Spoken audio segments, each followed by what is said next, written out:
would like to welcome you all on this workshop on DSLR photography and videography and the basics of photo and video editing. Thank you for your coming, and so thankful that you are here to listen to us. Basically, the background of this 2-hour session is that some of you have already contacted us because I and Adnan both are very active in some of the student union activities related to videos and photos. So very often some of you have contacted us for their photography or videography related to their thesis or research projects or something.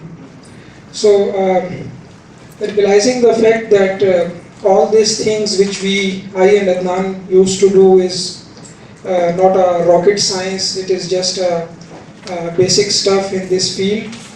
And considering the fact that the basics of video editing and photo editing and shooting can be told in a couple of hours to a beginner. So we decided to have this seminar or workshop or training, whatever. So previously we thought of only the interested students, but then later we decided to invite all AITians, whoever have this interest or want to start. One thing I want to say in start that both of us, I and Adnan, don't have any kind of formal education in this. We are just going to share our experience, what we have done in past few months in these both video editing or video or photography things. So we are here for only sharing our experience. And one last thing before I start is that this is also going to be basic stuff only for beginners. So if some of you which already have this interest, if they found this stuff too basic or too elementary, so our prior apology from those people, you can just consider it as a revision. So I will start from like zero. And one more thing that this is not meant to have a kind of a formal classroom presentation or something. So you can also share your experience if you like to. So okay, I'll start. We have divided this workshop or training into 4 parts. One is the first one is DSLR photography, then photo editing, and then some considerations related to using a DSLR for video shooting, and then last part will be an introduction to the basics of video editing using a software called CyberLink Power Director. Adnan will conduct this last part. It will be just a demonstration of a very basic demonstration of how you can cut, paste or edit or do something with the clips you already have in the field. Photo editing will be, I will demonstrate that part, just introductory demonstration about Adobe Lightroom. Adobe Lightroom is a photo editing software, and I will just, using a simple example, I will show you what you can do in it for those who have never used it before. So okay, and one more thing is that all these, for example, the major part is the first part, and that is, you can say 60% of the time I will spend in part 1, and then those introductory things you can use in next 3 parts. So I will start with first thing, which is the basics of DSLR photography. Whatever I am going to say is applicable on DSLR cameras or all those cameras which allow you to change the settings which I am going to explain. In this part I will show you these four basic things.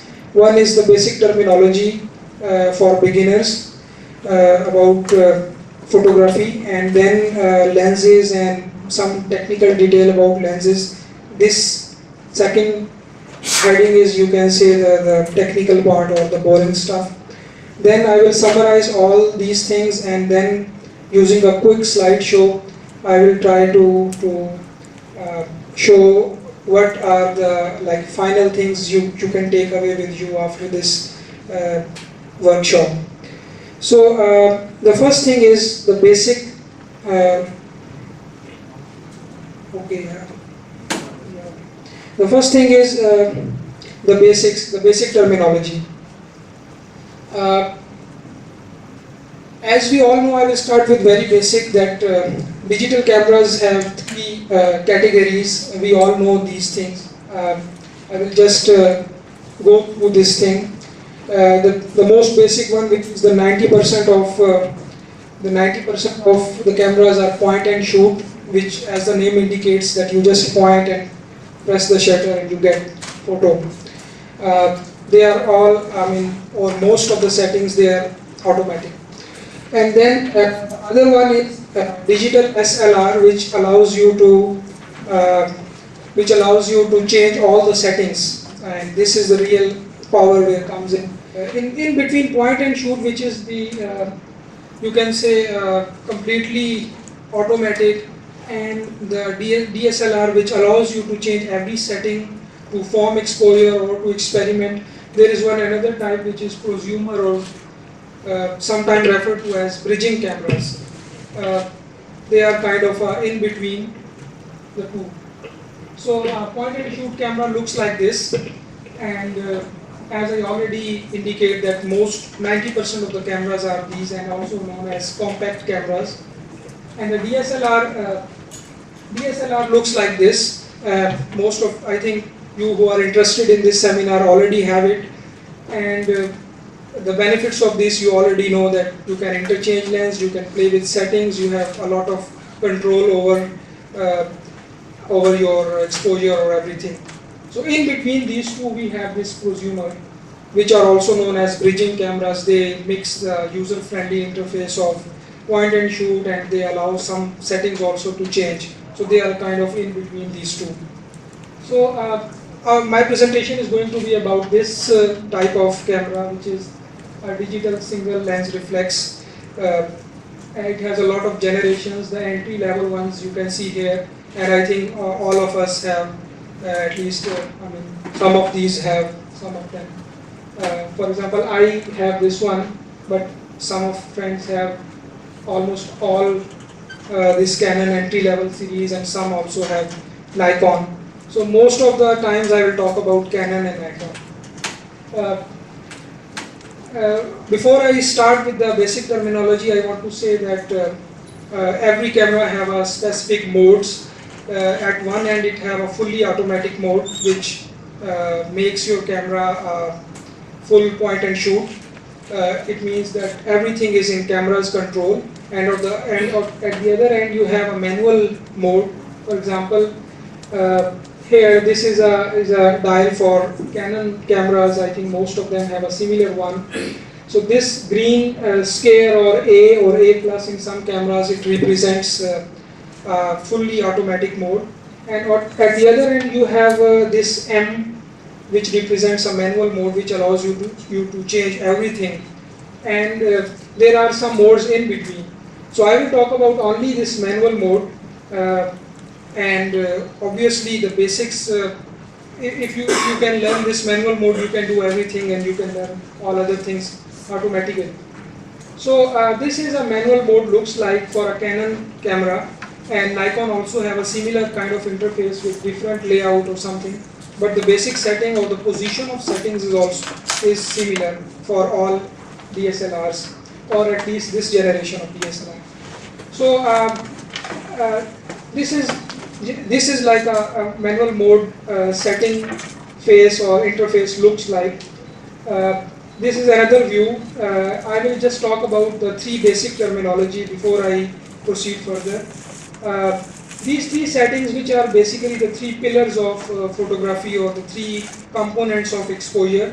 One is this one, this left one, which is shutter speed. This is aperture, the second middle option, and the third variable or the thing is ISO. these things, these are the basic, you can say, elements which make your composition or make your exposure. So I will just talk about these three settings. All others you can check later, or maybe they will just mention in the presentation and later you can read it. So in manual mode you can see these settings here. This is one value. This is called shutter speed. The middle one is called aperture or f-stop, and the third one, which no value is specified, it is auto, but you can specify a value, then that is called ISO. So all cameras have a similar kind of interface, and the position of these three settings is also same. So for me, I think 90% learning photography is equivalent to learning or mastering these three basic ingredients of your exposure. So if you can learn all possible combinations, or you can predict what combination of these three values is going to look like in a final photo, I think 90% of thing you already done. So I will talk about one by one these three basic pillars of photography. Now there are cameras, I mean, someone was telling me that even there are cameras in mobiles also which allow you to change these three things, or at least one of these three things. So there are now point and shoot cameras and all other mixed kind of cameras which allow you to change these three things. So these are three basic things which everything revolves around them.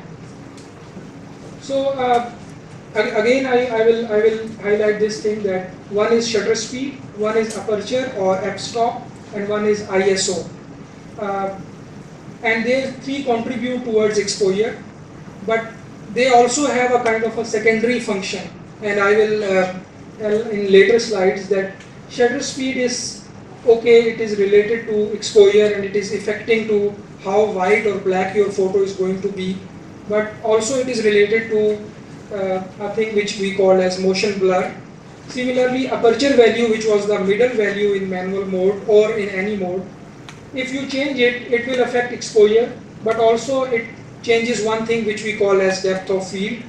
And the third thing, ISO, also it affects exposure, but there is one secondary thing which is the resolution of your image, or the noise or number of grains in your image. So your composition or your exposure finally, I mean the how white or how black your final image is going to be, depends on the values of these three variables, and whether these three variables are giving you appropriate exposure or not, it will be shown to you using a light meter on your camera. All DSLRs have a light meter. You can see it in your interface also and in the viewfinder also.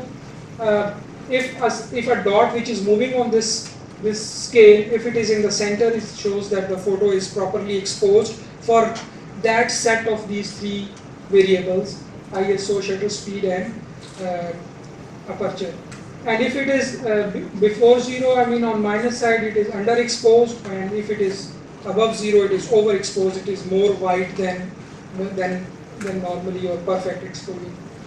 So it means that the simple rule is that if you don't know anything, you can just see where your dot is on your scale, and you can then decide what you should change to bring that dot in the center, or at least near the center. So how you change this is all about this presentation. The first thing is shutter speed. I will just quickly explain, because it is as the name indicates, that it is the time which is how long the shutter remains open. I mean, when you press the button, how long the shutter remains open and then close. It is the time in between. The time which you allow light to enter into your camera and hit the sensor to create that image. So how long the camera sees the picture. This number, shutter speed, the left on your manual mode, shows the time or how long the camera sees the picture, and it is measured in seconds, and its range is something like this: 330 second maximum to 1/8,000th of a second. I mean, for some of the cameras it can go up to 1/8,000th of a second. which means that, for example, if this value is set to 1 over 100, when you press the button, shutter opens and close, and the time between them is 1 over 100th of a second. So if you increase that speed, the shutter quickly opens, close, less light you are allowing to enter in the camera. And if you are having these kind of values like 1 second, 1 over 5 seconds, 1 over 10, you are allowing more light to enter in the camera because the shutter is slow. So as you increase this value from 30 seconds to 1 over 4000 or 8000, shutter speed is getting higher, shutter opens and closes quickly, and as a result less amount of light is allowed to enter in the camera. So it means that the ultimate effect on exposure is that as you increase this number, your picture or your image is going to be darker. So one direct effect in exposure of this setting is that if you change it, you are making your image brighter or darker. This is the primary function of this. For example, and the secondary purpose of the same shutter speed is that if you are allowing very quickly the shutter to open and shutter to close, if you are allowing very quickly, like for example 1 over 1000th of a second, so light will only enter for that particular time and it will freeze the action which is going on in front of your camera. So for example, higher shutter speeds have a tendency or have a result of freezing the action. As you can see in these two photos, that a lot of things are moving in this, but you can see very sharp image freezing the action. It is a result of using higher shutter speed. But as we see in previous slide, that higher shutter speed will result in darker image. So you have to play with other two variables to compensate for the light. So if you want to freeze the action like this, use high shutter speed. But if that high shutter speed which you should use, and I will give you guidelines, tables, and you can find on internet also for what action you can use what shutter speed. So if that value is giving you a darker image or your point is on the negative side of light meter, you have to play with other two variables, which was aperture and ISO. So you can say that shutter speed have an inverse relation with exposure or brightness, you can say. Another example here, that for example if you are using a low shutter speed, previously it was like 1 over 600th of a second, but if you use like 1 over 60th of a second, you will get something which we call as motion blur. If one of your things like camera or your subject, if it moves while the shutter is open, for example if you use the shutter speed of 1 over 60th second, and within that 1 over 60th second your subject moves, so the light from initial position as well as final position both will come to your camera and both will have an impression on your sensor, so you will get a motion blur. So for example if you use this shutter speed for capturing these persons which are running, you will have their legs blur or their moving things blur. Similarly, if your camera is shaking, so you will get motion blur. So the solution is that you use high shutter speed value so that it allows very less percent of the second and fraction of a second, and it imprints a very sharp image for that. Sometimes motion blur is recommended, like for example it is desired, for example if all of your scene is stationary and only one thing is moving like water in here, so you want it to be blurred to, for example if you allow water to be blurred, it turns out to be milky, so that can have a kind of a artistic effect. So for 1 over 60 shutter speed your water will turn milky or it will get blurred, you can say. But the other things, for example these rocks and all other things, they are stationary, so no matter for long time or short time the light is coming, they will still be sharp. You have seen these kind of photos like light trails. For example, this photo was taken at a shutter speed of 5 seconds, which is very slow shutter speed. It means when you press the button, for 5 seconds camera allow the light to enter in the camera, and if some light source was here, after 5 seconds it moves to some other place, it will have all the lights in between and it will imprint a trail just like these. But these things which are stationary, they will keep on being sharp as normal. So, for example, a rough guideline here is that, for example, if you reduce your shutter speed less than 1/30 or 1/25, your hand shaking or your, like you can say, vibrations from your hand while taking a photo will start making your photo blur. So less shutter speeds than 1/25 or 1/30 will require a tripod. You cannot, I mean, you directly handheld them.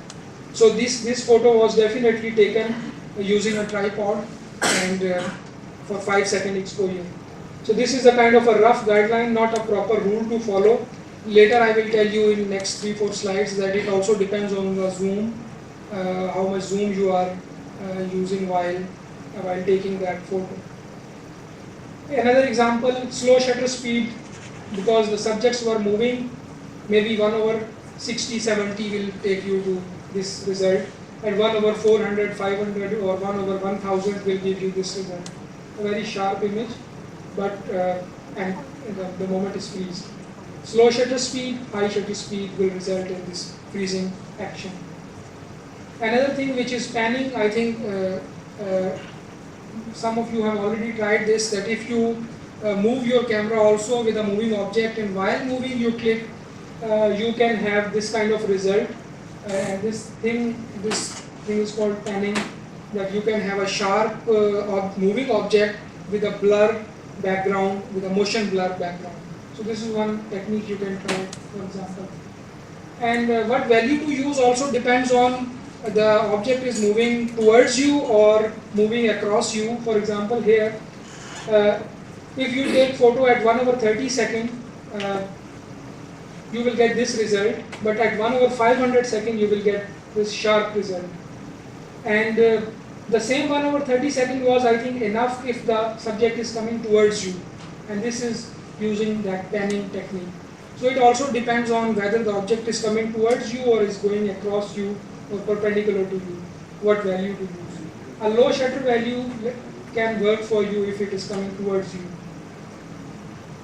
Some cameras built in have a system which reduce your hand vibrations while taking photos, so they claim they claim that you can use a lower shutter speed using our built-in system. Canon called it IS or image stabilization, and Nikon called it VR, vibration reduction. So this is just a terminology which you can also see on your lens or your other things. Another rough guideline, I will just quickly go through it because other two variables also I have to explain within this short time. For example, shutter speeds more than 1/1000 to 1/8000 will freeze any action, any sports or any moving thing like a train or a car. The green one is the moderate speeds for normal use, for normal daily routine shooting. These are slow shutter speeds. You require a tripod to use them, and also you have to take care whether your subject is moving or is stationary. And these are very low, the last few are very low speeds for creating blur, for deliberately creating blur or doing some trails, light trails, anything. That is also a kind of a rough guideline, that for example at 1/60 is the slowest handheld setting, like 1/60, 1/50, you can try with your camera, the value will be somewhere near. Another guideline you can, I will not explain this table and next 3-4 tables, these are, you can see later. These tables help the beginners to decide what shutter speed they should use to freeze what action or to make what action blur. So for example, a person walking here, 1/125 is enough for full frame. If you zoom that person for a full frame, 1/125 is enough. Anything lower than 1/125 will make that person blur. Similarly, horse, whatever, horse galloping, diver, tennis serve require 1/1000 to have a sharp image. Anything lower than 1/1000 will make it blur. Similarly, other things. In across direction also and head on also. Another table, a rough guideline that what things will freeze at what action, at what setting. Another guideline, the similar person walking, moderate blur 1 over 30. And if you use, like for example, as this kind of 1 over 4 or 1 over 10 for a person walking, you will have a kind of a blur image. So these are all not rules to follow. These are just rough guidelines. You can try with your camera, and with just a few clicks you will know that for approximately what kind of speed you require, what kind of shutter speed to freeze that, to make it fully sharp. So this was all about the first setting or the first pillar of photography. If you learn that whole range from 30 seconds to 1 over 8,000 of a second, and you have a kind of a meter in your mind that at what setting you will get what result, you are done with shutter speed. So the second value, which was in the middle, was aperture or f-stop.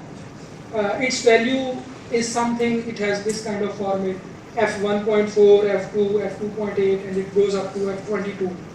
This middle value is a kind of it is a measure of how much the lens opens, or how much is the diameter of your lens which is allowing light to enter in the camera.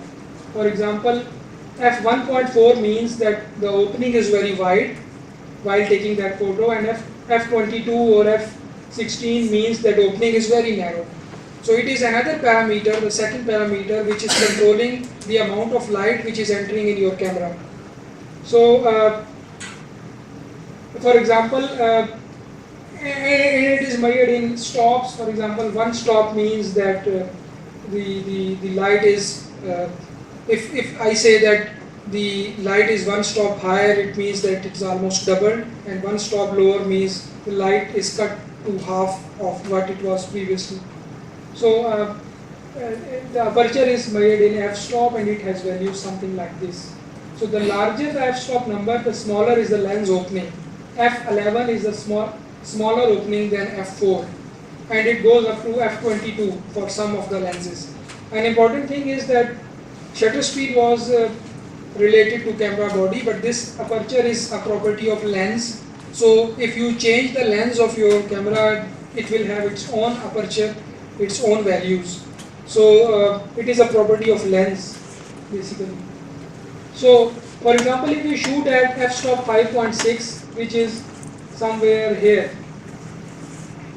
these are all the increments, you can say, generally you can see in the settings, that f1.4, 2, 2.8, then there is one 3.5 also in between, which is not shown here. So if you shoot at f-stop 5.6 and change it to f8, the next increment, you are letting exactly half as much as light strike the film or your sensor. So the more the number, the more the opening is becoming narrower, and you are reducing the amount of light which is entering. This is its primary function. Just like shutter speed, you increase, you are getting a darker photo. More shutter speed will make your photo dark. Here also, the more f-stop will make your photo dark. But the secondary action is, for example, okay, if you move from 1.4 to like 22, f-stop is getting higher, size of lens opening is getting smaller or narrower, and less amount of light is allowed to enter in the camera, your image is getting darker. This is your primary function of f-stop. Secondary one is, as a result, your depth of field is increasing. Depth of field is basically the area of a scene which is acceptably sharp when you focus an object. It is like, for example, if you focus one object, how far object will still be sharp, and how near to that object will still be sharp. For example, if you focus this word, depth of field, after some distance the things are getting out of focus, and also when it comes foreground, some of the things are getting out of focus. So how far beyond that subject and how above, or you can say foreground to that subject, your things are in focus, that is range which is called depth of field. So for example, if I say your depth of field is 10 meters, it means that this is the width, or this is the width of that plane which will still remain in focus behind or foreground of the subject. So just to illustrate it more, this is an example which I take from internet. For example, if you are focusing this person B, you are standing here and you are focusing this person B. Focusing means you are putting your focus point exactly on this person, just like here. For example, if you select, you can select your own focus point in a DSLR, or you can use the auto setting also, which you allow camera to decide what things are in focus in that scene. So if you are using a center focus point and you are putting it on B, and you are using a f-stop which is f4, which is very lower value, which means your aperture, your opening is very high. Here, your opening is high. You will get this person A and person C as blur, because your depth of field is shallow, which means not much things will be in focus after that and before that object.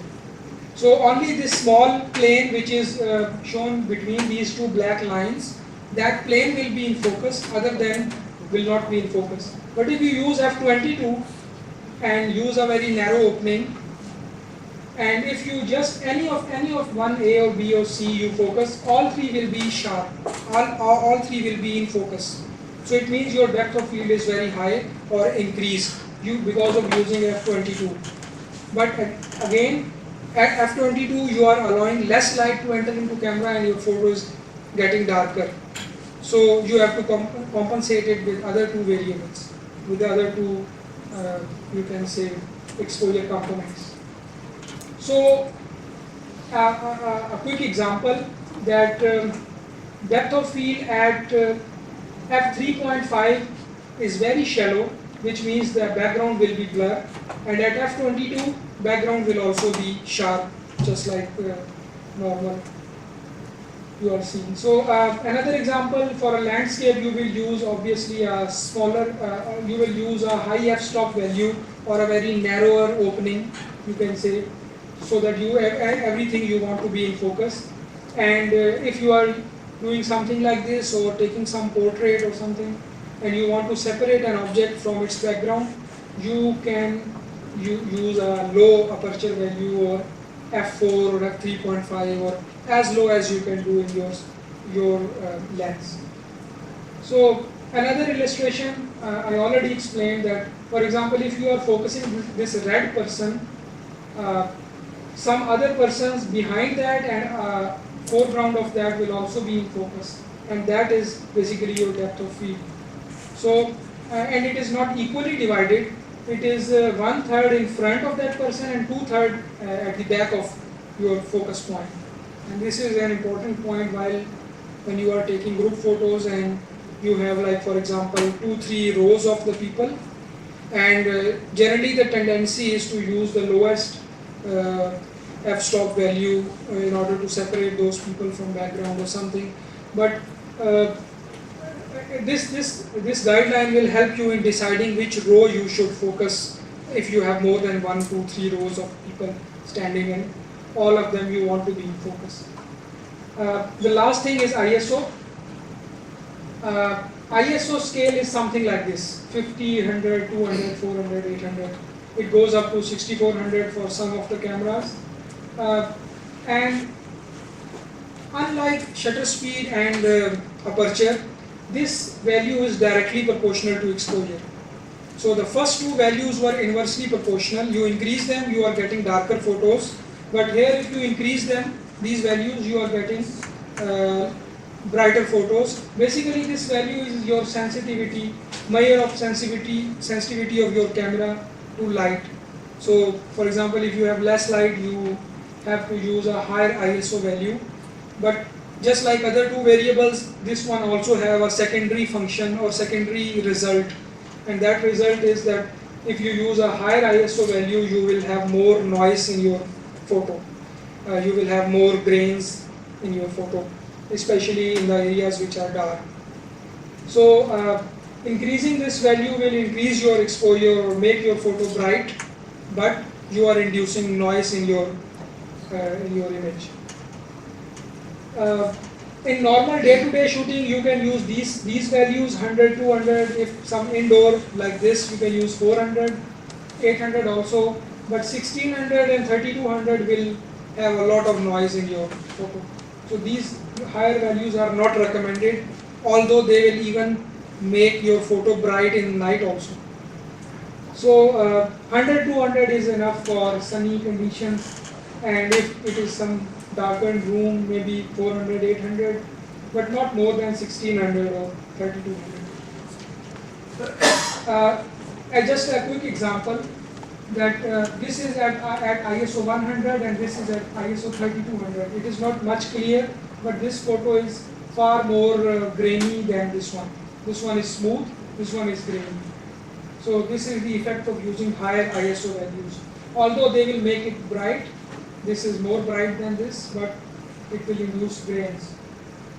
So the recommendation is use lowest possible ISO value for your situation. I will just quickly, at the end of my presentation, I will show you a lot of photos with their settings which I used, and you can have a rough idea in your mind about these three settings. This is also ISO 3200, have a lot of grains, ISO 200 is smooth. Another thing before I proceed to next section is white balance, and you can read it later, but it is basically the color cast of light, which is also known as color temperature, and it ranges from cool to warm, and it is measured in degree Kelvins. If you use any photo editing software, you can see that thing here. The second thing, I will just give a quick introduction of lenses and focal lengths. The first part was about shutter speed, aperture and ISO, and I will come back to that part again later after this thing, and I will summarize them in few 4-5 slides. So a lens, as we all know, is a piece of equipment which converges light to your sensor, and one of the important feature of a DSLR is that you can change the lens and you can try different things. Some basic terminology, for example, focal point. If this is your lens and this is your sensor film, the point at which the lens will converge the light will be focal point, and that plane will be focal plane. And if the lens is such that it is exactly, for example, converging the light where it is required, it means the sensor, that object is referred to as in focus. So there are, you can say, two kinds of lenses, one which bend light quite sharply, which are known as wide angle lenses, or the small lenses. As you can see, their size is also small, and the other one is which bend light very slowly, and they are long or telephoto lenses. So focal length is a measurement of a space between lens and the focal plane, which you can see. And for example, the lenses are referred to as, they are classified depending upon the range of focal length they have. For example, the normal kit lens, which comes with all the entry level DSLR, have a focal length range of 18 to 55 mm, which means the minimum focal length it can have at 18 mm, and maximum, if you zoom it, maximum you can have 55 mm. And then you can have other ranges also, and all these ranges are depending upon what lens you are using. There is another type of lens which are not zoom lenses, they are called as prime lens, which have a fixed focal length. So the zoom facility is not available. For example, they are referred to, their specifications are something like this: 50 mm lens, 70 mm, 300 mm. Means they have a fixed focal length, and they are sharp than zoom lenses.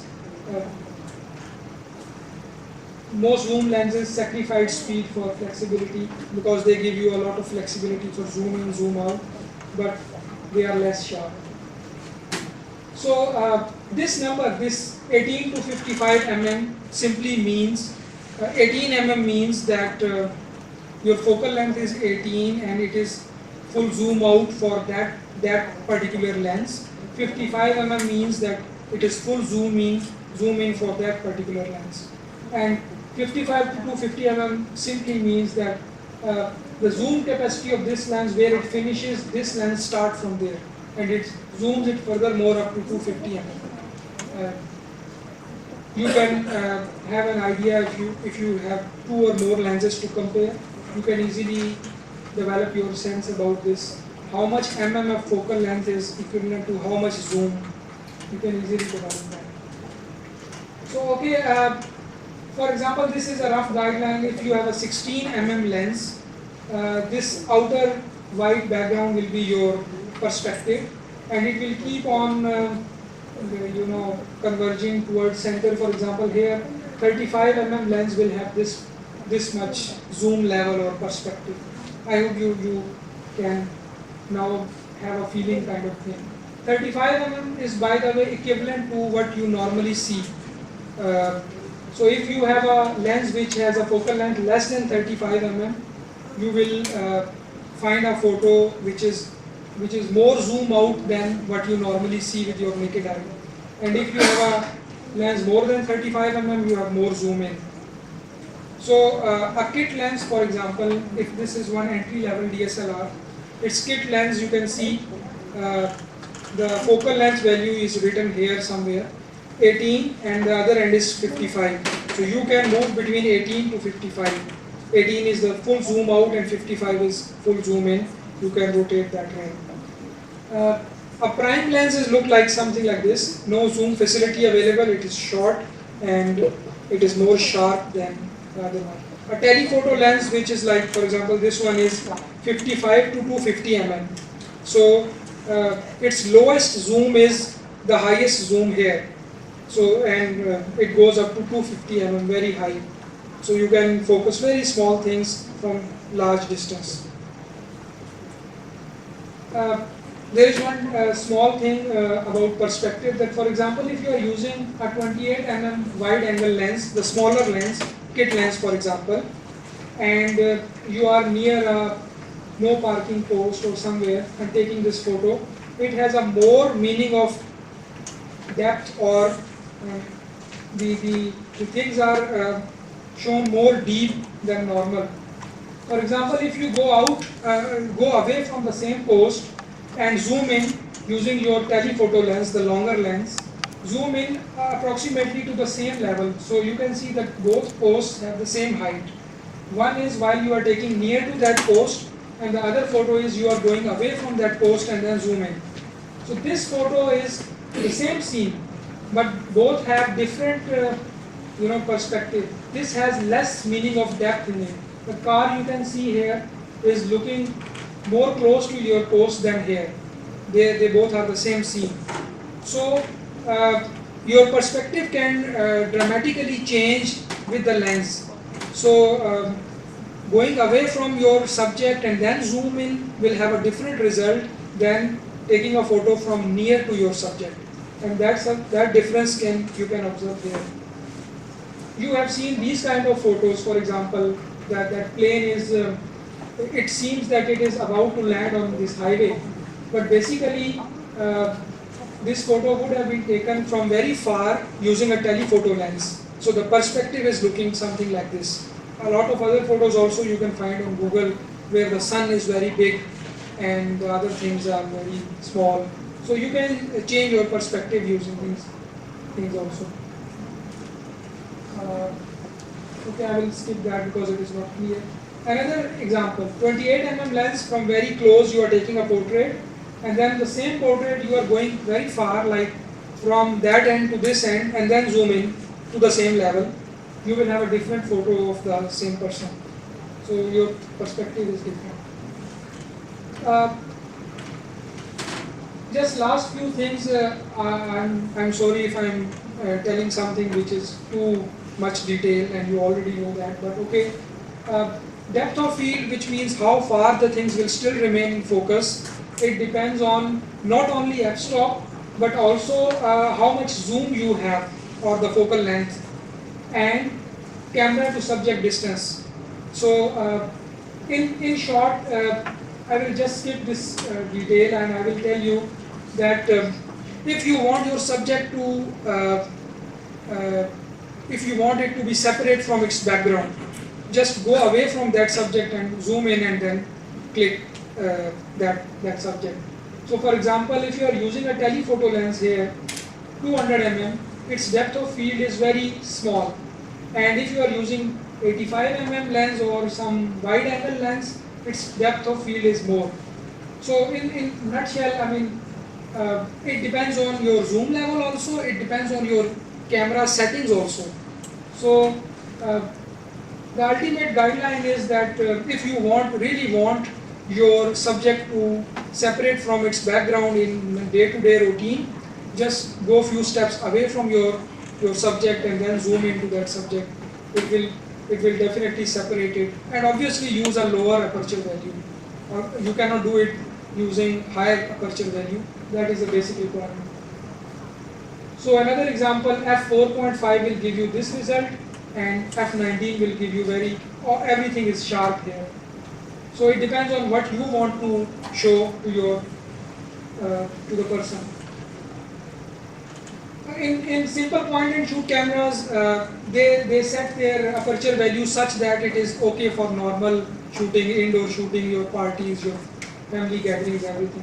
So your normal depth of field in point and shoot is something like this, which is enough for your normal use.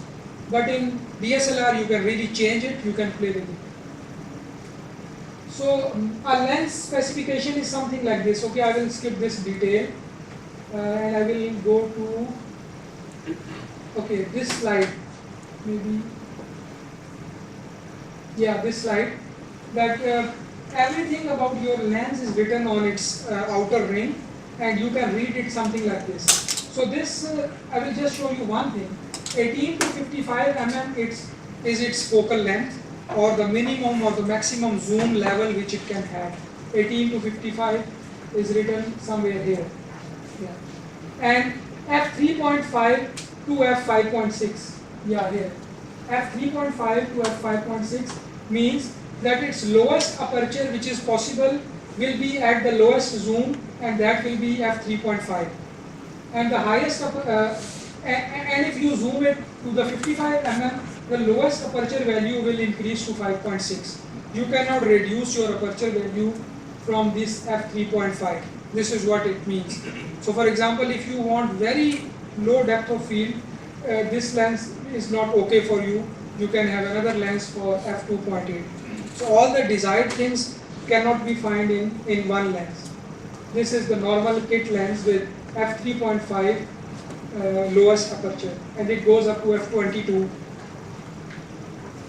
Fixed focal length lens, just like this one, is prime lens, gives you quite sharp portraits, and it is best recommended for portraits. It has a fixed focal length, so a very calculated focal point, and everything is so precise, and you get ultimately a very sharp image.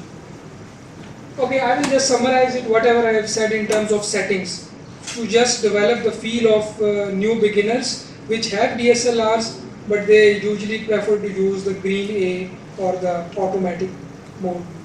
So the review is that these are the three basic pillars of photography. These are their normal ranges which you can find in any camera, and their relationship with exposure is shown with these arrows. For example, shutter speed, if you increase, you will reduce exposure. You will make your photo dark. So if you reduce shutter speed, you will increase your exposure, but at the same time, your photo can get blurry. Aperture value, if you increase, you are making your photo dark, but you are increasing your depth of field.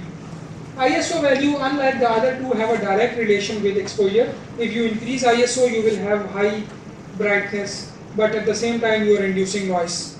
So this is all about getting the getting a compromised kind of settings for a particular image or of a particular scene.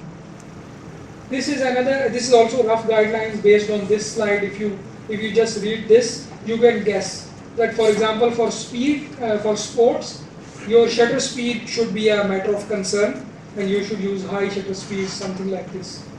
For night, your ISO can be a matter of concern. If you increase, you can have grainy or something like that. For indoor, it depends on what indoor activity you want to capture. For portraits, for example, a person standing or sitting, you want to take a photo, you should use lowest f-stop value to separate it from background. And for landscape, you want everything in focus, so your f-stop value, higher f-stop value should be in concern. You should use higher f-stop value, f8 or higher. So these are just rough guidelines. This infographic is nowadays very famous on Facebook, internet, everywhere. It gives you a very clear picture.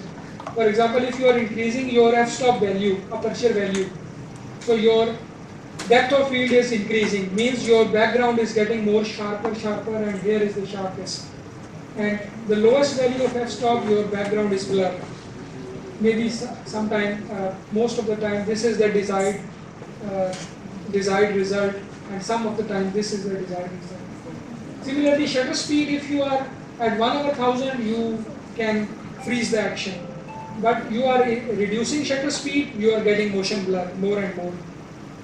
ISO, if you are increasing, you are making photo more bright, but at the same time more grains.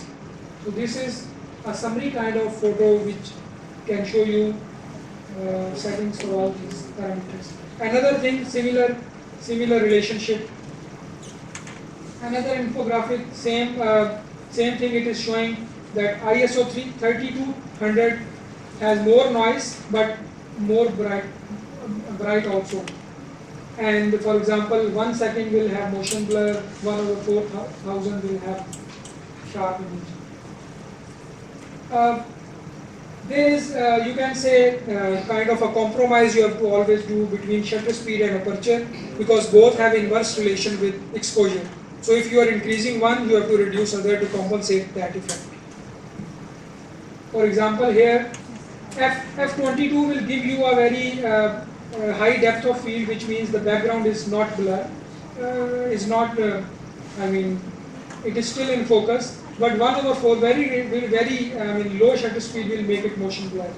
So if you use f8 1/13, you will get something like this result. And if you further reduce aperture, background is almost gone and image is sharp.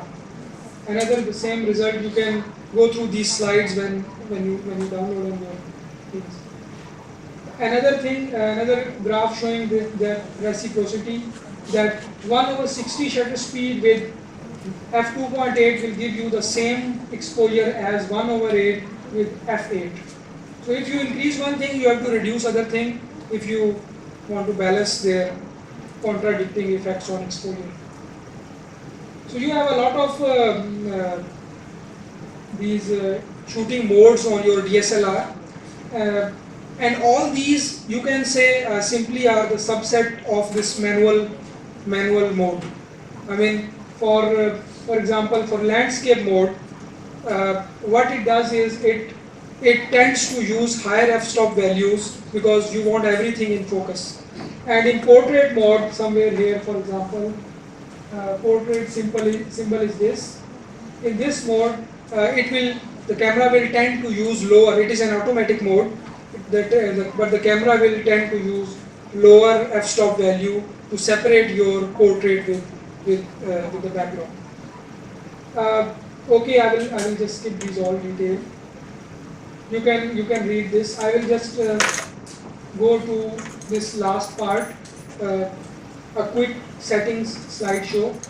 I will show you a lot of photos with their settings, so you can see what settings were used while taking those photos. So, for example, this is sports, click, and you can see ball is somewhere here, action is freeze, but this was achieved using 1/800 of a shutter speed.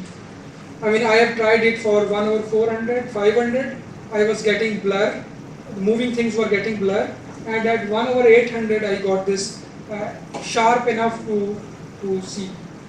And obviously other things also you can see, but I will focus on one thing at a time. For example, this is also another photo in which those students are jumping and the action is freeze there.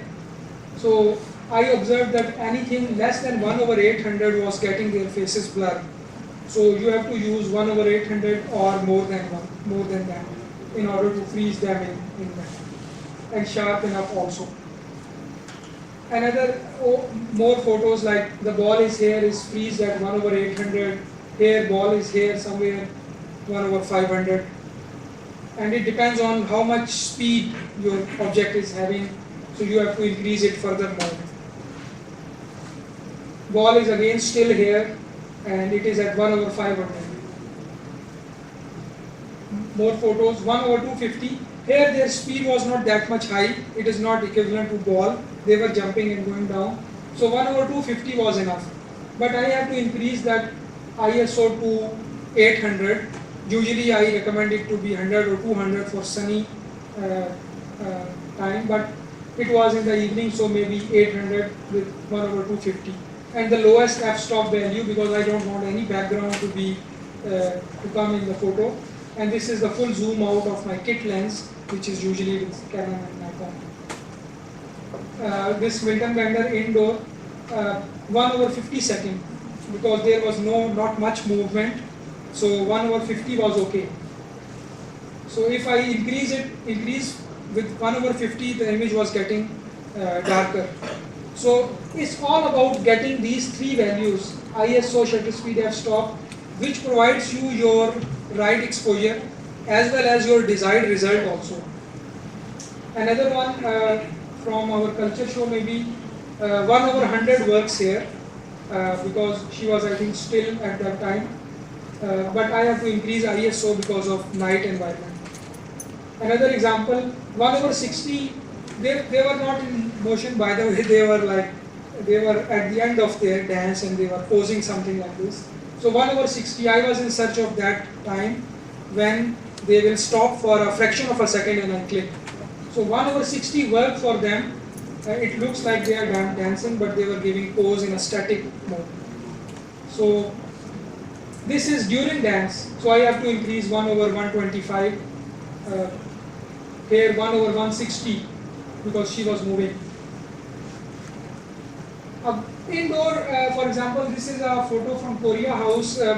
I have to use flash here because indoor, I mean, one thing is that Korea House, most of you who take photos on parties and everything, Korea House is difficult place to take photos because they don't have much lighting and you have to use flash.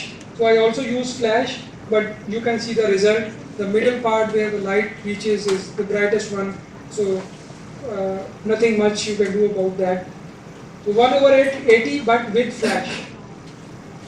It is not desirable to use flash all the time. I mean, natural light is. This is also with flash. You can see the center part is where the light went is brightest and the other is in darkness.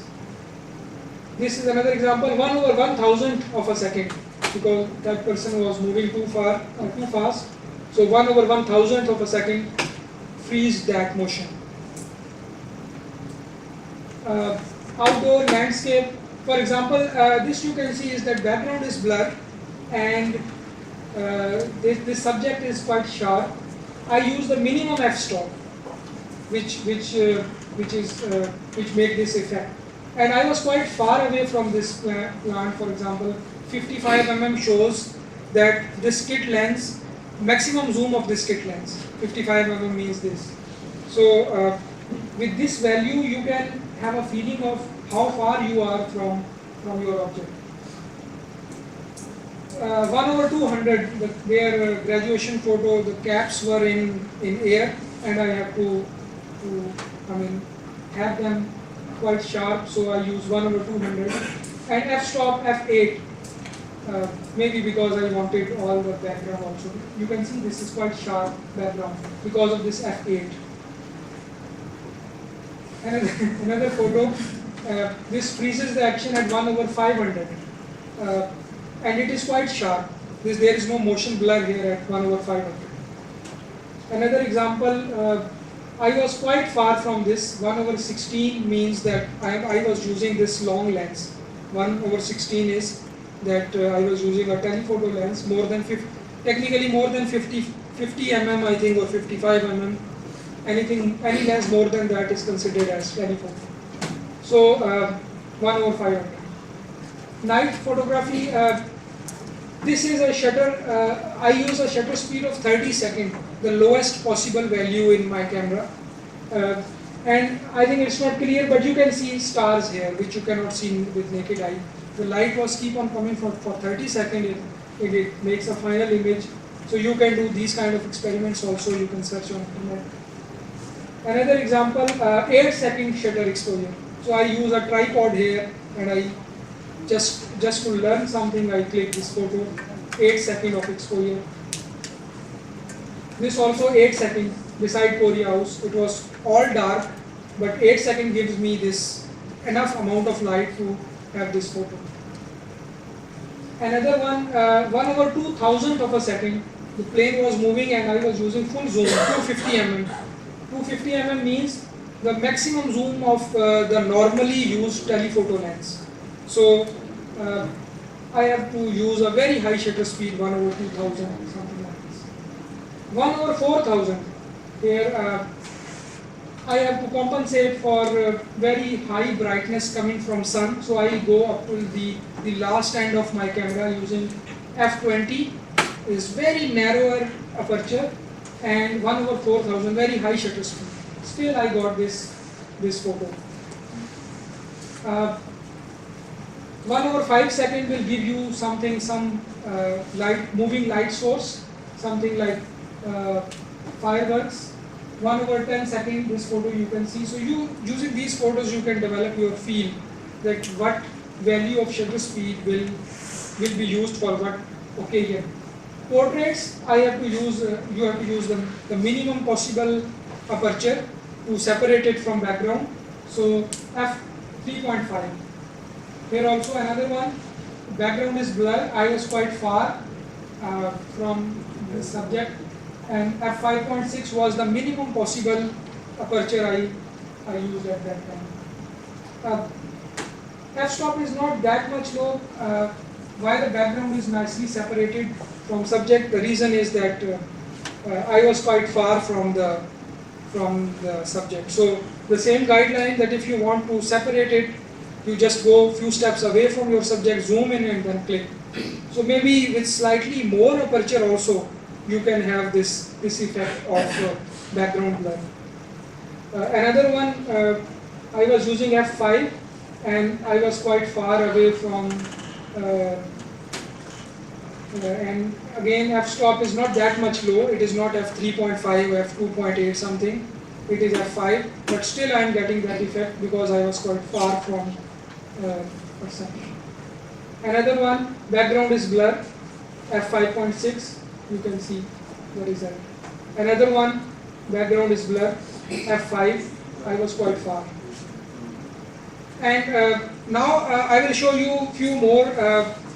When you have mixed with these two things, for example, in all these photos which I have shown, only one factor was your point of consideration. Sometime shutter speed, sometime aperture, and sometime ISO when you are doing night photography. But you can also mix these two things. For example, if you have sports in night, you have to worry about shutter speed also, but at the same time ISO also, number of grains also. If you have landscape with people jumping or moving, you want all the landscape to be in focus, so it means high aperture, but at the same time you also want high shutter speed because the people are moving. So in that cases your situation even become difficult. So for example, these scenes, they are in night and they are moving also. So you have to worry about both shutter speed value, the minimum value which will freeze the action, as well as your exposure also. So some more photos also, 1/320 freezes this action. And there are occasions where nothing seems to be controlling. For example, in this case, this is a, the persons are not moving also, and also you don't want any other thing to be in focus. So aperture is also not in your consideration, shutter speed is also not in your consideration. So you just check the minimum values, the minimum shutter speed which will make your image blur with handshake, and if it is more than that, it's okay. There is one thing in which you already have tried, I think one or two of you, that you take more than one photos, like 3 or 5 photos with different exposures, and then you stitch them on one photo, that is, you will get an HDR, something like this. And another example of an HDR, so I took like 3 or 5 photos and I put them one on the other to get that effect, which is known as HDR. Why flash is not desirable? It will, highlight all the minor details on faces of people, and in the center point you will have highlights, and the edge you will have black area. So because of these reasons, flash are not desirable. But if you use flash effectively, for example, to freeze a moment, everything is in dark, and you use a very high speed of flash, so it will light that area for a moment, and you will get this kind of result also. So this is just one of an example where you can use flash effectively. Another example, here you have this photo with natural light, although it is not fulfilling all the requirements of exposure. Someone can still say that this is quite dark, and this is the same image with flash, and this is up to you which one is better. For example, I personally, and I think most of you, like the natural light. Sometimes you have to wait for the occasion. I have to wait for 15-20 minutes for these two birds to look at each other to capture that moment. Waiting for the moment, I have to wait for a lot to take these photos. Moon photography, just a rough guideline. These settings you can try with your camera, vary them, experiment. Another example, exposure of 30 seconds will give you something like this on your volleyball court, because for 30 seconds the shutter will remain open, and whoever will go wherever, it will have an impression on them. You can play with colors also, something like this, monochromes or one tint, something. So just to give you an idea, after looking at all these photos, at the end I would like to have your opinion about or your feeling about what settings or what value you will be concerned of if you have to take these photos. So for example, if any one of you can guess the beginner one, what will be your point of concern? What setting will you check while clicking this photo? Any one of you? Yeah, obviously shutter speed.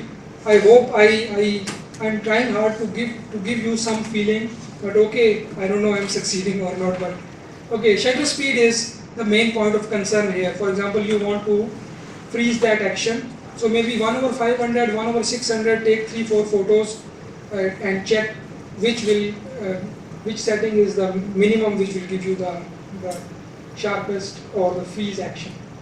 Here also, for example, you want everything in focus. So, what will be your concern?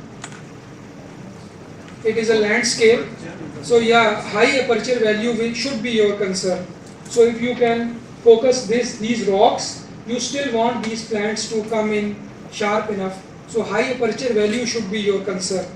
You should set f8, f10, and then change other settings to accommodate for the results of f8 and f10. So, another thing, what you will do here, you want all these patterns of clouds, everything, so high aperture value. So set one controlling factor first and compensate for the exposure with other two values. Again, also high shutter speed value, because you want these waves to freeze in your frame. This one, yeah, aperture, but high or low?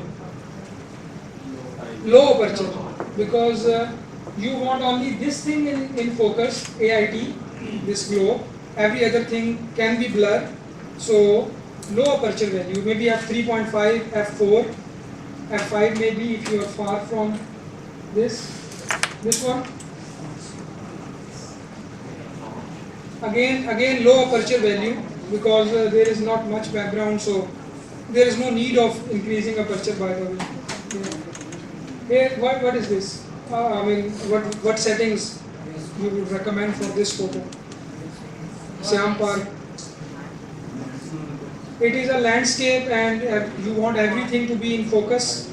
So high aperture value, maybe f8, f10, f11, something like this.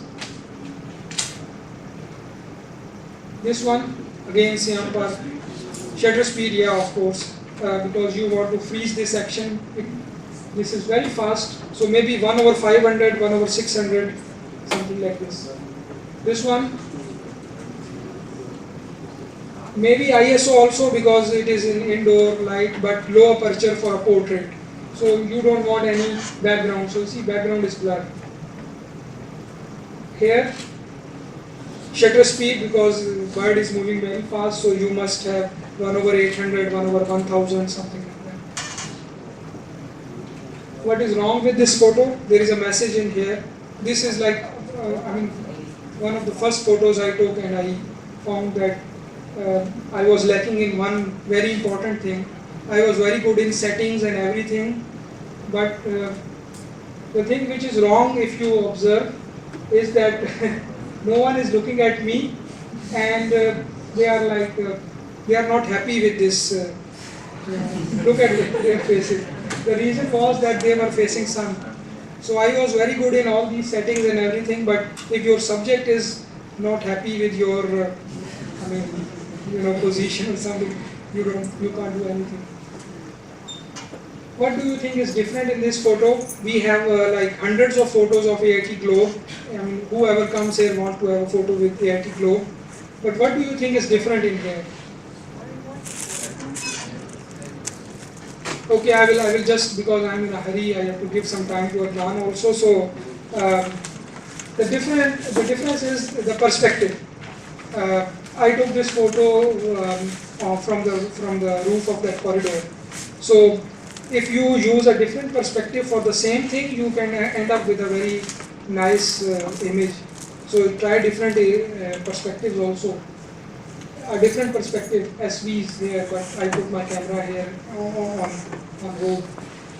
Another example of a different perspective, you just go take it down to the level of this monitor laser, and it will give you a very good perspective. Other examples of the same thing. Some principles, I will just not, this is, by the way, this is example of another different perspective. Some rules are, these are not rules, these are just guidelines that you can, you zoom in maximum, you can do. And there is one thing which is called rule of thirds. Everyone I think knows that if you divide your frame in 3 parts, your subject should not be in the center, it should be on one of the lines which is dividing that into 3 parts. And some more example, for example, this is an unknown angle. I don't know from where he took, maybe from right above story or something. This photo is giving a message that sometimes you have to put some indicator of scale in your photo. So he brings some part of hand in. This is following that rule of third, that at 1/3 level you have your. So you can find a lot of photos explaining these small guidelines. These are not rules to follow, these are just to help you. This is a message that some photos look good in vertical direction. So you sometimes try that also. This is a kind of thing which I use all the time, which is that I use the center point focus, and I first focus without considering the frame. I just focus the object, putting it on the center of my frame, and then keep on pressing the half shutter. I reframe that and bring everything others in. So this requires some practice. Tripods, try to use tripods, and Always the side light is good for creating that dramatic effect, the afternoon light. Flash is not desirable, try to avoid as much as possible. If you master these all settings, shutter speed, aperture, ISO, you can do these kind of things. Time of exposure, light trails. One thing like, for example, light explosion, you zoom, at the same time you click. So you will get something result like this. And you can play with these out of focus illuminations. There is one thing called light painting, in which the shutter is open for like 30 seconds and you using a torch draw something, the light will keep on coming to your sensor and it will ultimately result you something like this. Here also an example of light painting. High exposure things, for example, this you can do something like this for 5 seconds, 10 seconds, 30 seconds. The shutter will remain open and it will keep on gathering light.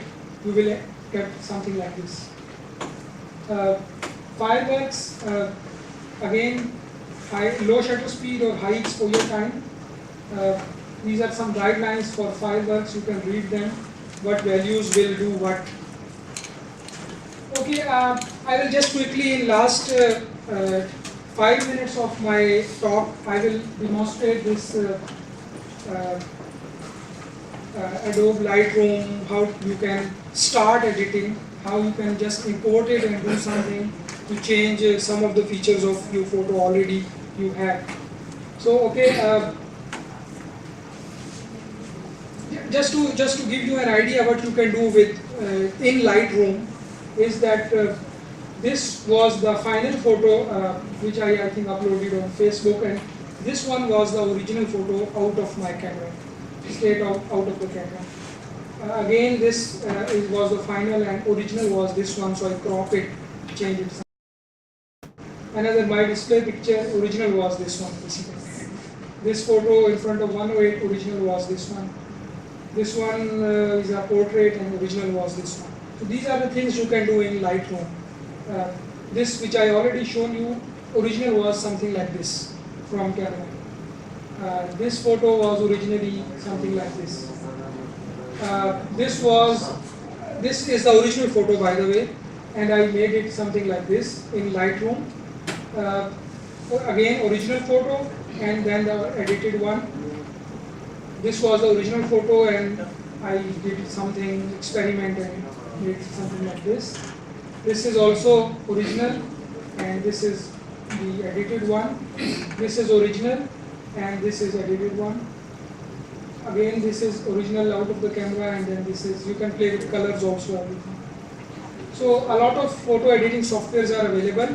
This is the whole list, but I will just talk about this one, Lightroom. You can try any other, but they almost have similar kind of settings. Just a guideline, okay, I will skip it.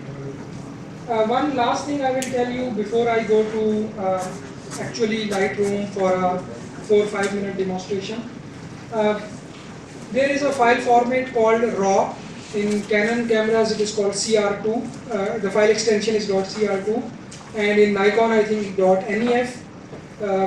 It is like kind of a very high quality file for your image, and it is unlike JPEG. It stores all the raw information and it gives you a lot of margin to edit it later. So all these things which you have seen like unedited and then edited, these were originally raw files from camera and then I edited. JPEG files don't allow you to do that much level of editing. So one recommendation is that please shoot in a raw file. It takes like, for example, 25-30 megabytes for one file. So, but it also gives you a lot of margin to edit later.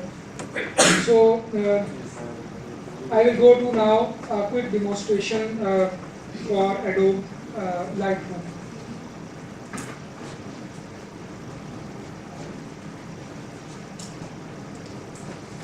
Maybe from here, I think I can stand here, I think.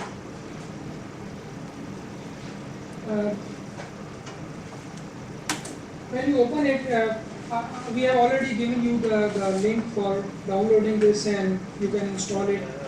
When you open it, it looks something like this, and because of this quite narrow display, it is something like this. So it has like three basic panels. One is this one, from where you import, and then this is your preview area, and here are all the settings. So you have like these 5 different modes of this modules, you can say, but I will just use this library and develop quickly to show you how to import and how to edit, and then again how to export. So in library mode, you just click this import, and it will give you another window in which you can select any of your raw files which are directly taken from your camera, and you can import this in here. For example, I have some test photos to import here in my here. So I will import this. So I will go to this folder.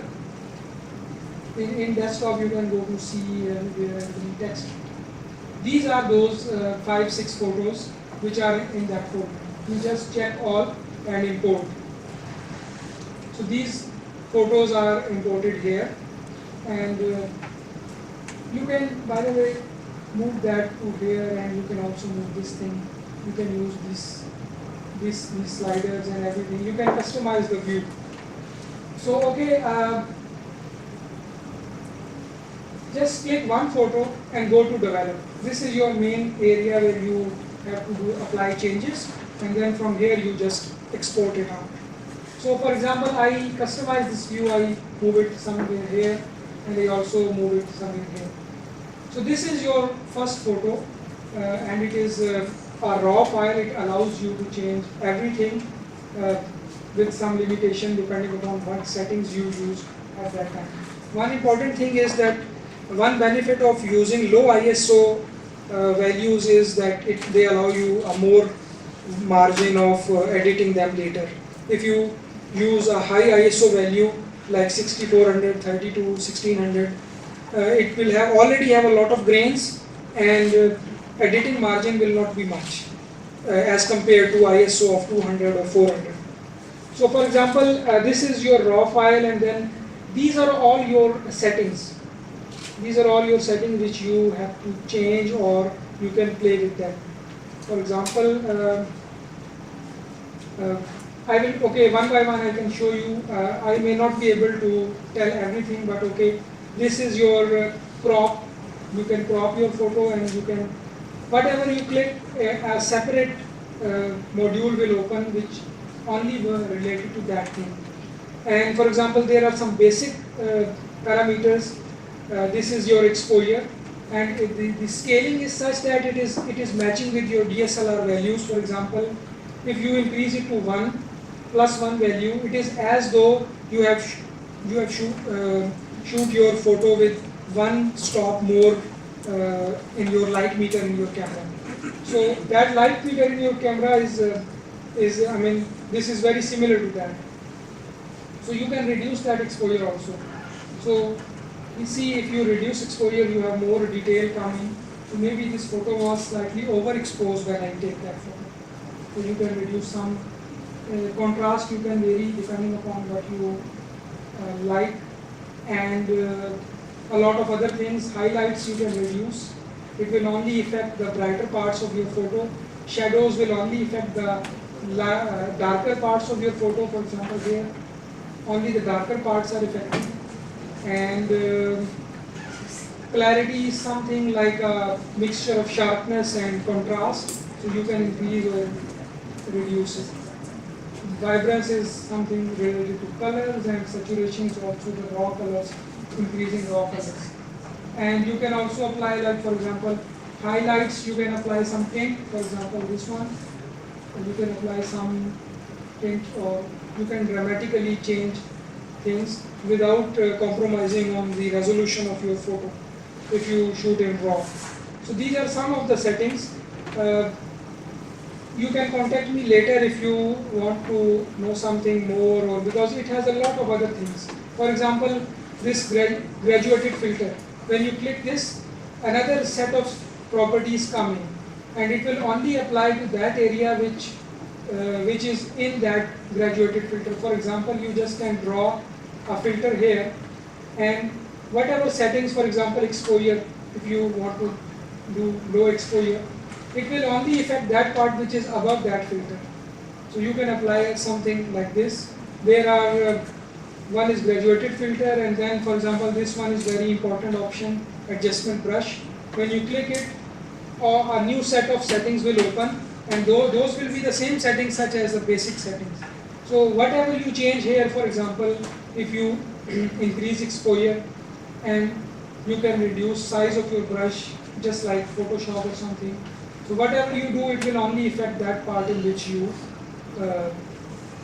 apply that brush to. So a lot of settings here which you can play with. Basic settings, which I showed you first, these all basic. These will apply to whole picture. But all these, if you want some specific things, you can use these options. So okay, that's all from me, and I think 2 or 3 more slides about what are the things which you should consider while taking video from your DSLR, which Adnan will explain. All the 3 variables are same in the video mode also in your DSLR. All their effects are same. Shutter speed will have same effect, but the 2 or 3 additional things which you should know while shooting a video with DSLR. Ideally, DSLR is not designed for video shooting. But for example, the things which you should consider is that, for example, if you are shooting a video with 1/24 frame per second, so to mimic the appearance of film, shoot as close as possible to half your frame rate. For example, if you are using 24 FPS, which is a normal video frame rate, you should set your shutter to 1/50 or near to that. It will create a smooth video flowing effect, because 1/50 with a moving object will have some motion blur, and if you have a slight motion blur in each frame of your video, it will look like a very smooth moving object. But if you use a high shutter speed than this one in your video, each frame of your video will be very sharp, and ultimately your final, the video will be very choppy appearance. Like each frame, you can see like kind of that effect. I think, for example, if people are fighting, you will have a very cinematic kind of thing, because every frame will have a very high sharpness, and there will be no motion blur within frames. So this is just one guideline. In order to make it smooth, use this of shutter speed if you are using this 24 frame per second. And one last thing is that your f-stop basically controls your depth of field, as I have already explained. So you already expect a kind of movement in your video. So the only thing you consider is that use that aperture value which will not make your subject blur if it moves some if it changes some location. So if you are if you are shooting an interview or a lecture, so use slightly higher aperture value than what you use to shoot portrait, because the person can slightly move forward and backward, so it should still remain in focus. So these are the 2 additional, you can say, guidelines about the video. Every other thing which I have said about photography is also applicable to videography. All variables have same effect on exposure. Audio can be an issue, so you cannot rely on the built-in audio sensor of your DSLR. You have to have one additional external mic for capturing better audio.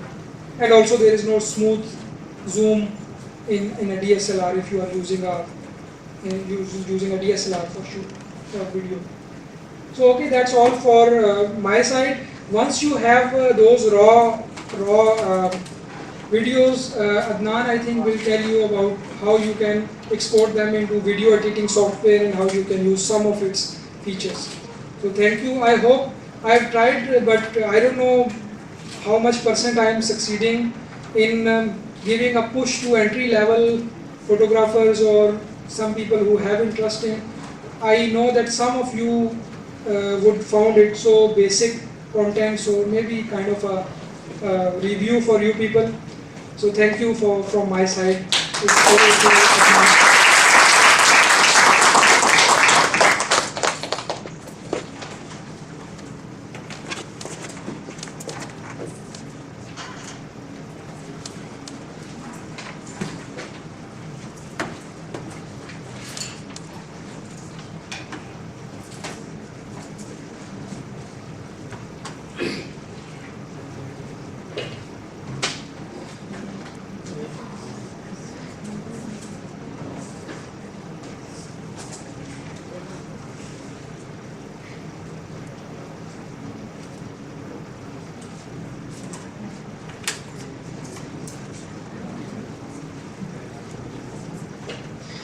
Okay, first of all, I want to tell you guys that we are like 75 to 80% of our present. I mean, we have passed that one.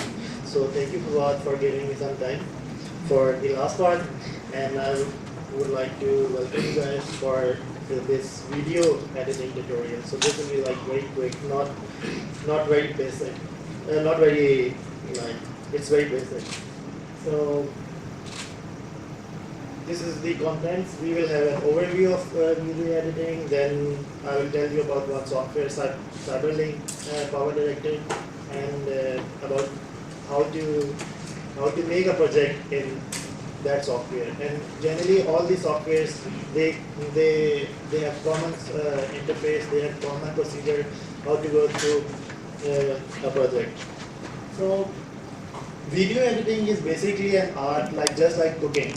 So you can cook chicken in different ways depending upon your requirements, depending how you want to eat it and everything. So video editing is exactly like that.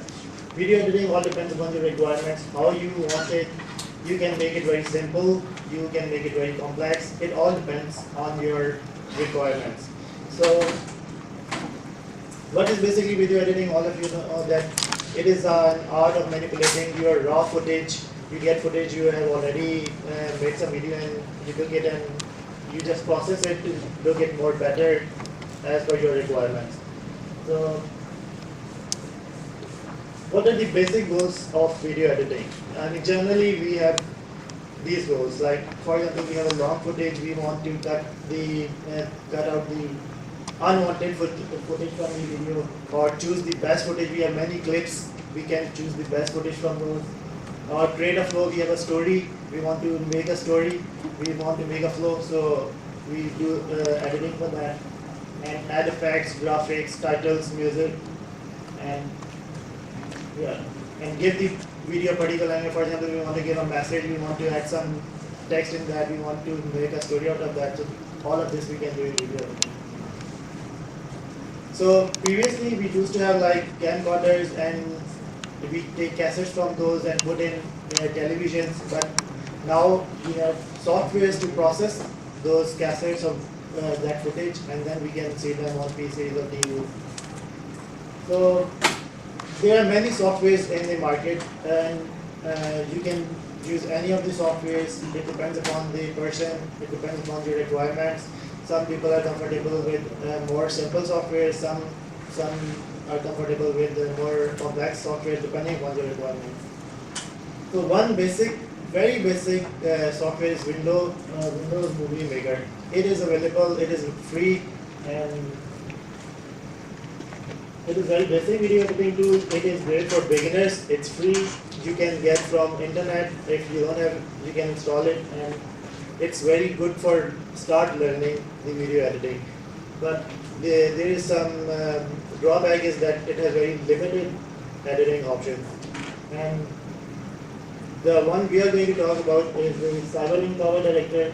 It has plenty of features for a home user, but the drawback is it can really slow down your computer. So it's recommended that if you should have some good laptop or desktop.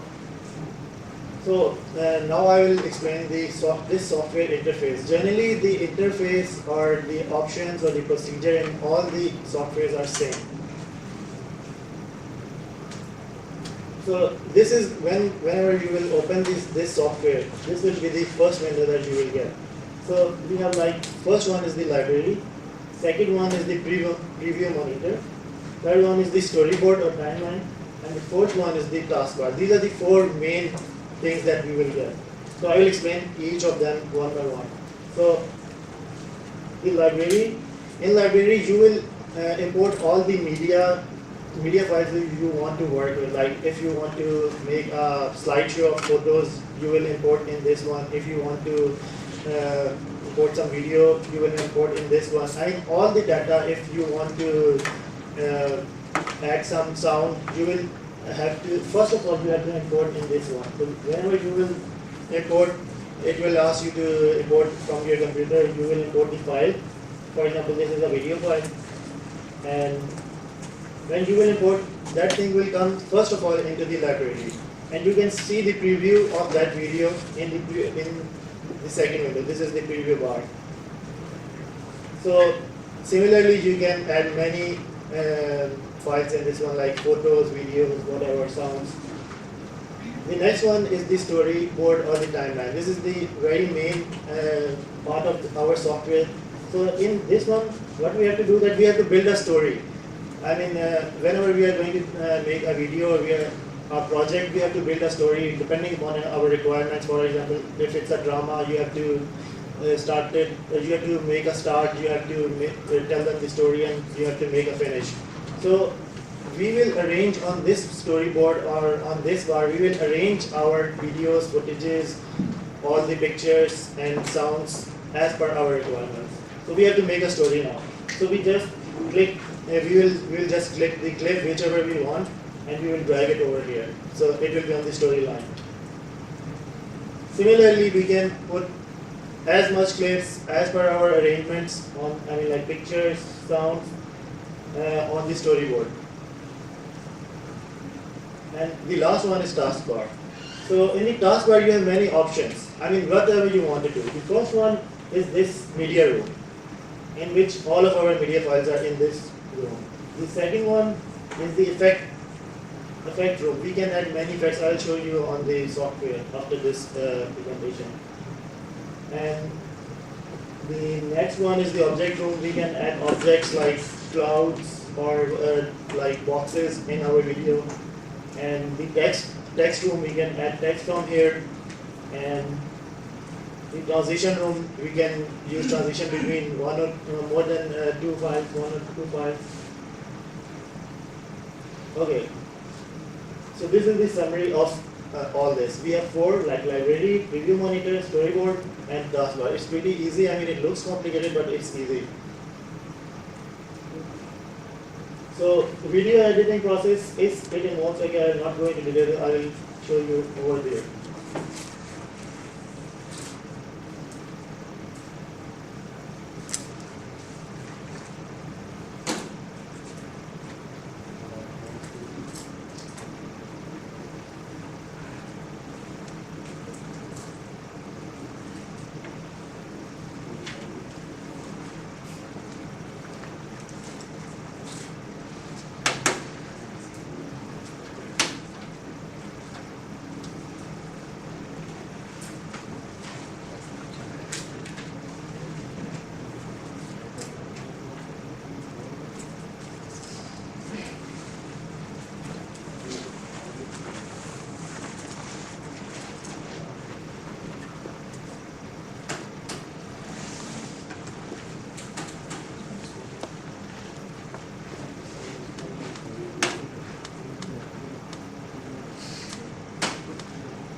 Okay, so this is our library room. This is our storyboard. This one is our preview window, and this one is our taskbar. So I will just tell you how to make one project. So first of all, we have to import our media files. So we will go from here, and we can take whatever we want to. So for example, we want to take this file. Okay. So now this is in our library. Similarly, we can add more files, and we can add more than one file at one time. So all of them will come into the library. Now I want to create a story. It depends on me, it depends on you, what actually your project is. So for example, I want this video at the start of my project. So this will be over here, and it should be over here. Okay, and I can see it over here. So this is our, let me tell you something about this storyline. We have many bars over here. I cannot show you over here. This one is the video bar, this one is the sound bar. We can add as many bars over here as we like to. Add additional video or audio tracks to this timeline, depending upon my requirements. This is the time, like this is 1 minute, 2 minutes. We can stretch it as much as we want. We can narrow it down as well. So over here we can see, okay, let me run this video.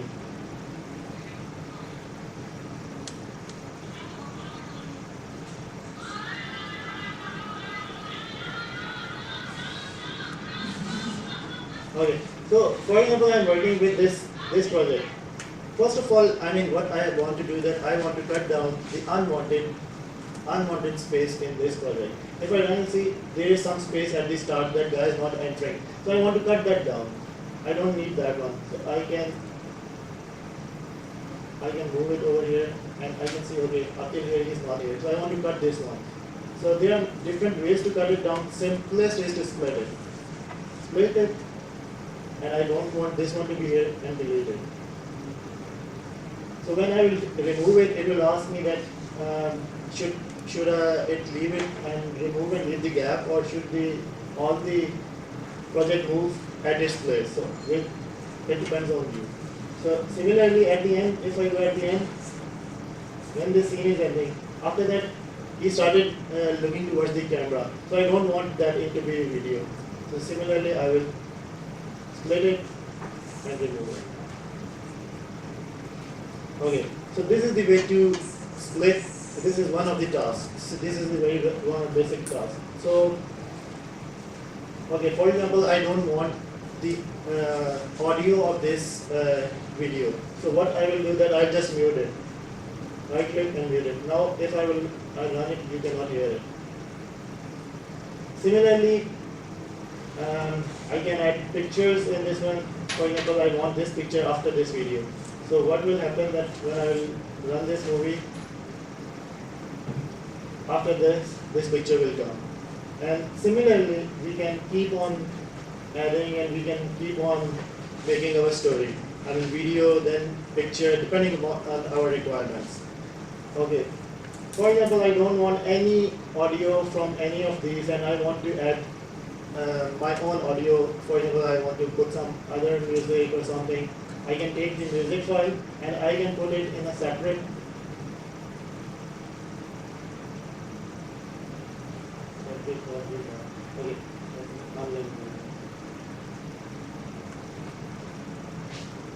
we can unlink the audio and video as well, like this, and we can, if we don't need the video, audio, then we can delete them.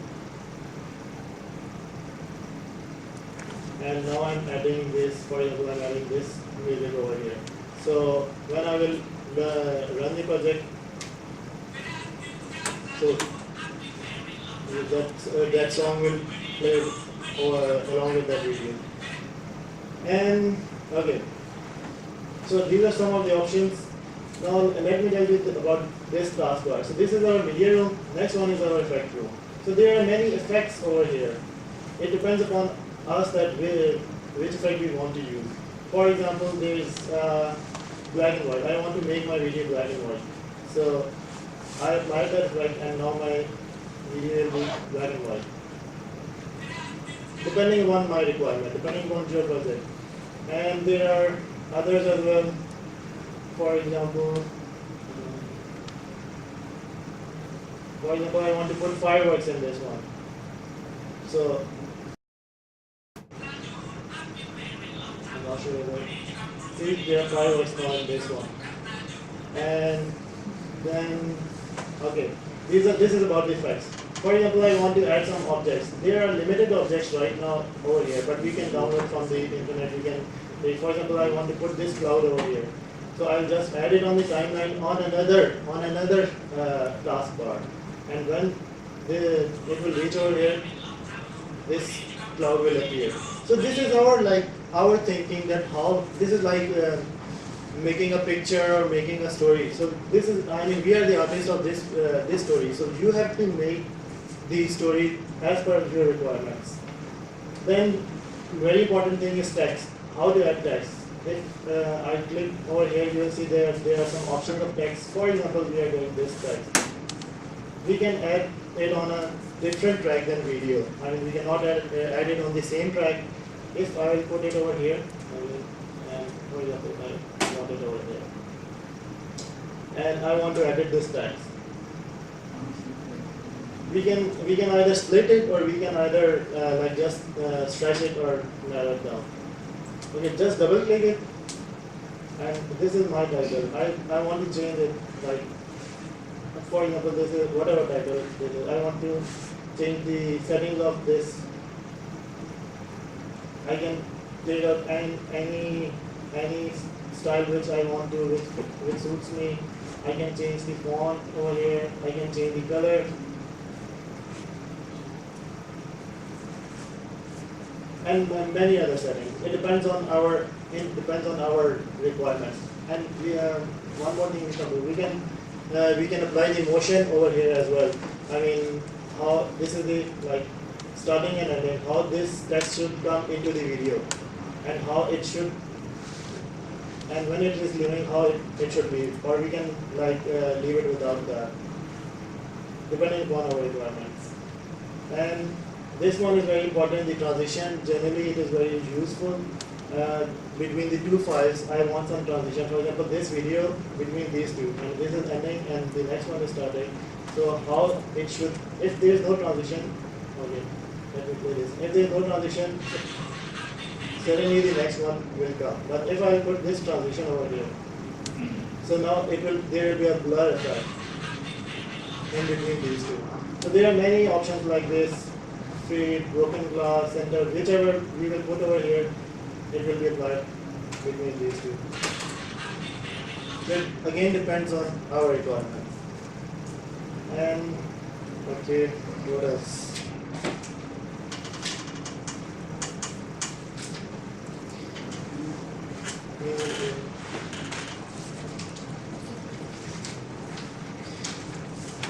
Okay, one last thing that I want to tell about the video.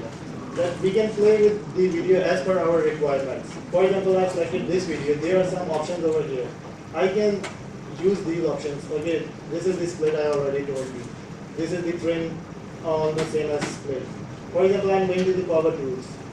I can change the speed of the video. I mean, sometimes we need to slow down the video, so we can slow it down by as much as we want, or we can increase the video as well to make it fast. And we can also reverse the video. If we click this one, it will start moving in the reverse direction. And one more thing, that, for example, we want to show two videos at the same time. I want these two videos at the same time. So what I will do, that I have to add both of these videos at the same time, but onto different bars, onto different tracks.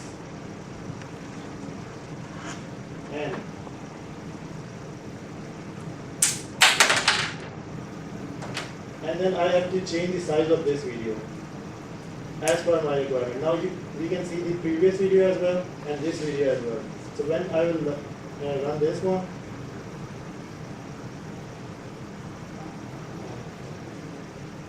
so it will run with both of them. will take some time because now it's getting heavier.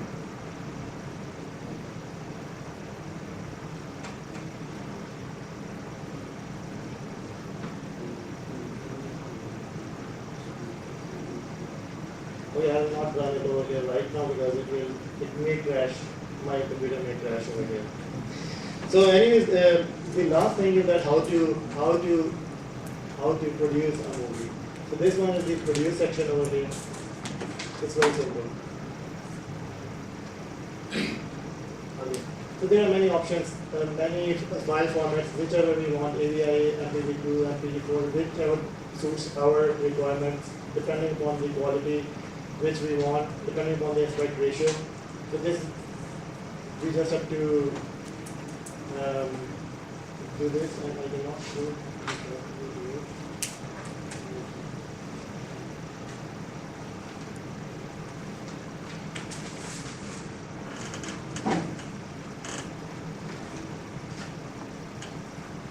Okay, and then there's a, I cannot show you over here because of the projector setting, but there's a produce option at the end, and we just have to produce and we will get this file. So in the end,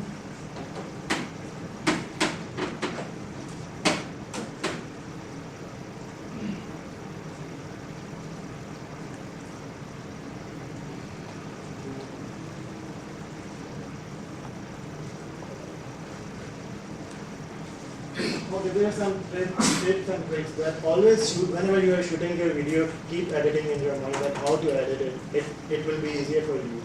And film enough footage so that you can make adjustments in your final video, and work organized whenever you are starting a project and you are importing the video files or your pictures, give them properly and give them name properly. It will help you at the end. And start with creating a rough edit. Rough edit means that first of all, when you are starting your project, put everything on your storyline. Like, okay, I want this video at number 1, then number 2, number 3. Take everything into the video line and then start taking out the extra footage out of that.